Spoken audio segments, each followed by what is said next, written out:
Hi everyone, welcome back. In today's video, I'll be talking about another option that I have for you for teaching online. Specifically, anyone who has a business, teaching classes in person, and who now has to transition to holding their class sessions online because of the COVID-19 coronavirus gathering restrictions.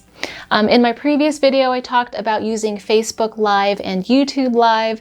Those are some really great options for teachers who just need to get their lessons out there to their students quickly and easily. Today, we're going a step further and talking about a solution that's a little bit more interactive so that teachers like yourself can actually see and hear your students. So the suggestion that I have for you is a tool called Zoom. Zoom is really a tool for video conferencing, but I think it's also a great option for remote learning, especially if teachers need to be able to see and hear their students and create an interactive classroom environment, but online. One great benefit to Zoom is that your class sessions are private, so that's very much unlike posting a video on a Facebook page, at least that's to my knowledge. Zoom is also very easy to set up, and it's free if your meeting is under 100 participants. But if your meeting has more than 3 participants, then they do put a time limit on your meeting of 40 minutes. So meetings on Zoom are generally live, but you do have the option of recording a video and presenting it in webinar form, but that is, I believe, a paid feature on Zoom. So you would then have to sign up for one of their paid plans. Now, most of the teachers that I've spoken with want the ability to teach live and also let their students access past recorded sessions. That's actually one of the reasons why I like something like Facebook Live, but from within a Facebook group for privacy. The downside is that you can't interact with your students like you can on Zoom. Because on Zoom, students can turn on their webcams, they can turn on their microphones, and then everybody can see and hear each other. On Facebook Live, it's basically just a teacher putting out content, and then as far as interactivity, students can type in comments. The downside to Zoom is that it isn't a social media platform, so it doesn't automatically save videos of lessons and then put them in one spot where your students can access them.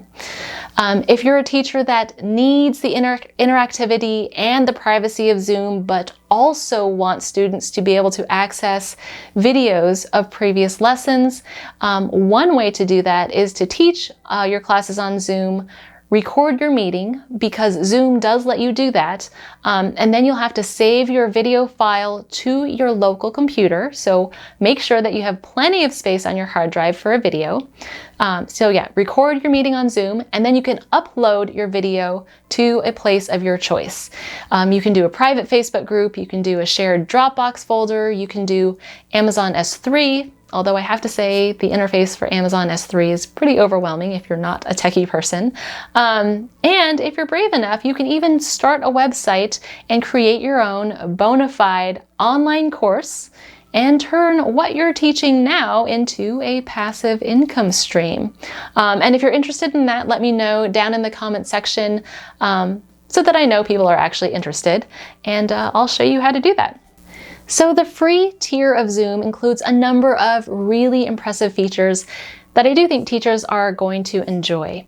You can share your screen, you can change your background to a virtual one. So if you have to film yourself in a messy room, you can effectively hide your mess.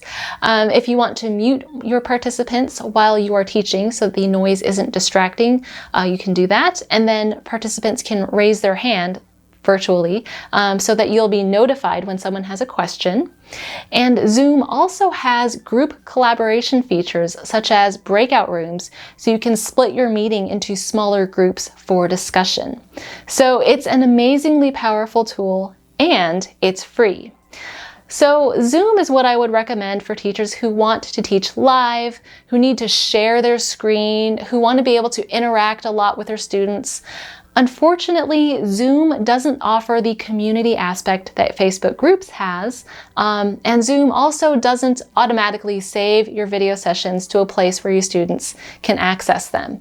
And to be honest, I feel like the easiest thing to do if you need that functionality would be to create a private Facebook group and then upload the recordings there. But I'm curious to know what you guys are doing, what your thoughts are on that solution, so let me know down in the comments. All right, so that's it for this video. I just want to do a brief introduction, and then in another video I'll show you how to actually use Zoom. And also in upcoming videos I'll be talking about e-learning software, dedicated teaching platforms, and more. So be sure to subscribe, and thanks for watching. Bye.